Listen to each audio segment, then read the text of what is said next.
Good morning అండి. ఈరోజు మనం మాట్లాడుకునేది వైఎస్ఆర్సీపీ 3 రాజధాని కాన్సెప్ట్ తీసుకొచ్చింది. అలాగే కర్నూలు న్యాయ రాజధాని అని, పరిపాలన రాజధాని అని, విశాఖపట్నం అని, అలాగే సెక్రటేరియట్ ఇవన్నీ కూడా, అసెంబ్లీ ఇవన్నీ కూడా అమరావతి అని వీళ్ళు అన్నారు. కానీ 3 చోట్లలోనూ ఎక్కువగా దెబ్బతిన్నది మాత్రం వైజాగ్. అక్కడ భారీ మేరట్లు నగ్గారు అందరూ. ఇంకా రాజధాని మీద మరి లేఖలు వేస్తున్నారు ప్రపంచ బ్యాంక్కి. ఎందుకంటే ప్రపంచ బ్యాంకు డిసెంబర్ నెలలో 6,000 కోట్లు రిలీజ్ చేయాలి.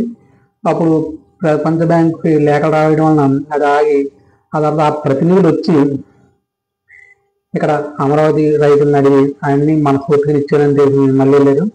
ఇప్పుడు మళ్ళీ లేఖలు రాయారు. ఇప్పుడు మాత్రం రాదు. ఇప్పుడు ఈ నెల పోకుండా ఈ నెల ఇచ్చేస్తారు. అలాగే దీని గురించి టెండర్లు పిలుస్తున్నారు. ఇంకా వేరే వేరే సోర్స్ నుంచి అమౌంట్ వచ్చి అటుకో నుంచి వాటి నుంచి అమౌంట్ వచ్చి అవన్నీ కూడా టెండర్లు పిలుస్తున్నారు.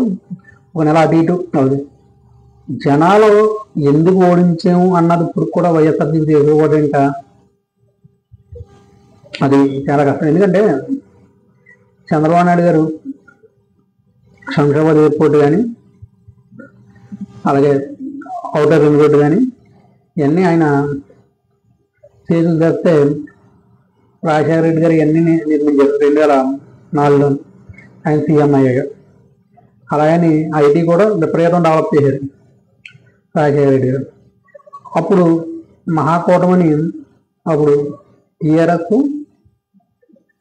అండ్ బీజేపీ అండ్ టీడీపీ ఈ 3 కలిపి వెళ్తే అప్పుడు సంక్షేమ పథకాలు ఆరోగ్యశ్రీ బాగా పాపులర్ అయ్యి విద్య ఫీజు రిమెంబర్స్ ఒకటి బాగా పాపులర్ అయ్యి ఆ 2 కాన్సెప్ట్లు అలాగే డెవలప్మెంట్ కాన్సెప్ట్ కూడా నచ్చి 157 సీట్లు వచ్చింది. ప్రభుత్వం నిలబడటానికి వచ్చింది 2009లో. తర్వాత అదైన తర్వాత రాజశేఖర రెడ్డి గారు చనిపోయారు. అప్పుడు కూడా మహాకూటమని వెళ్ళారు టీడీపీ, బీఆర్ఎస్, ఇప్పుడున్న బీఆర్ఎస్, టీఆర్ఎస్ అండ్ తెలుగుదేశం. ఇవన్నీ కూడా మనం చూసుకోవాలి. ఇప్పుడు అభివృద్ధిని అలాగే కంటిన్యూ చేస్తే ఎప్పుడన్నా సరే విజయం మీకు వస్తుంది. అంతేగాని ఇలా ఇలా ఇలా లేఖలు రాయడం వలన ఇంకోటి రాయడం వలన ఇప్పుడు కన్నా అమరావతి రాజధాని చెప్పి ఎలక్షన్కి వెళ్తే ఇంకా బాగుంటుంది. ఇంకెప్పుడు అన్నట్టుగా అనుకుంటే తప్పు చేయడం సహజం, దాన్ని సరిదిద్దడం కూడా సహజం. అలా వెళ్ళాలి. కానీ ఇంకా 3 రాజధానులు మాకు ఆంధ్ర 3 రాజధానులు అంటే నెక్స్ట్ పార్టీలు కూడా రావని జనాలు అనుకుంటున్నారు. ఎందుకంటే ఎక్కడన్నా ఒకటి రాజధాని ఉన్నారు. ఇప్పుడు ఐకాన్ టవర్స్ నిర్మించడం టెండర్లు పిలుద్దాం అనుకుంటున్నారు.